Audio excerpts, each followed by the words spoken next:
Shalom, Shalom Elohim.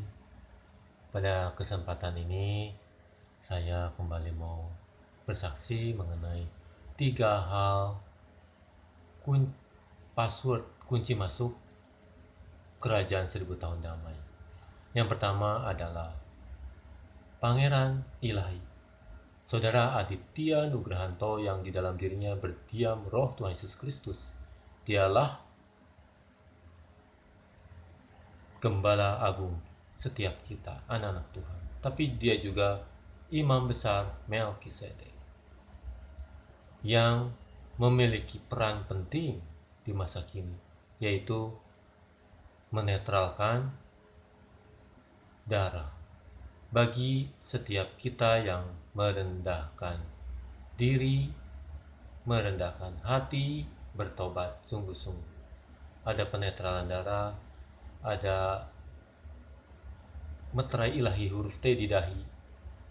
Sama seperti yang lainnya, ada meterai ilahi huruf T di dahi,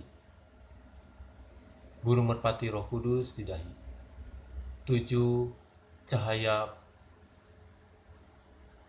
pelangi di dahi, 9 cahaya pelangi kemuliaan Allah di dahi. Semua itu ada.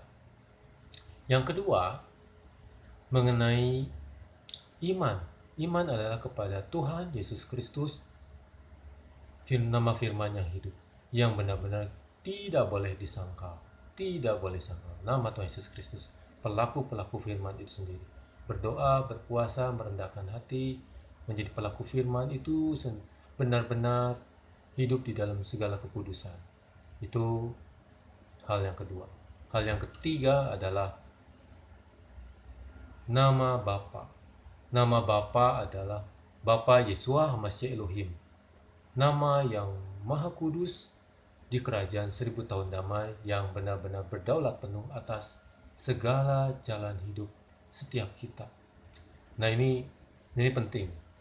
Kenapa nama Bapa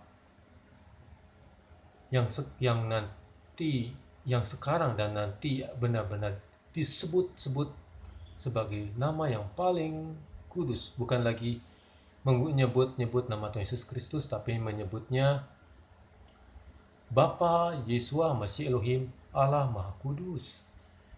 Karena di sanalah kita benar-benar menyembah di dalam roh dan kebenaran. Sebagai ilustrasinya secara simpel begini saja. Kalau di kehidupan masa lalu, hukum Taurat Musa diturunkan, tetapi tidak ada orang yang mematuhinya. Di setiap negara tidak ada orang yang mematuhinya. Misalnya begini, kalau orang menjual tanah, ditentukan berdasarkan hasil panen 7 tahun Sabat Allah. Itu hukum Taurat Musa.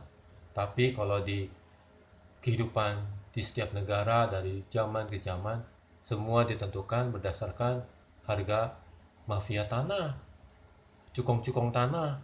Jadi menyimpang semua, tidak ada yang hidup di dalam kebenaran, tidak hidup di dalam roh dan kebenaran, menyimpang semua. Dan juga kalau di masa lalu itu, orang itu selalu mengorbankan hewan ternak untuk dikorbankan. Penebusan dosa di depan mesbah, di depan pintu kemah pertemuan, kemah suci, kemah tabernakel Musa itu pada waktu itu. Di masa kini mau diterapkan juga seperti itu, tapi juga hanya simbolik saja, tidak memberikan faedah apa-apa, karena sekarang ini adalah kuasa darah Tuhan Yesus Kristus yang menyucikan setiap orang. Jadi kira-kira seperti itu. Shalom Elohim, Tuhan Yesus Kristus memberkati.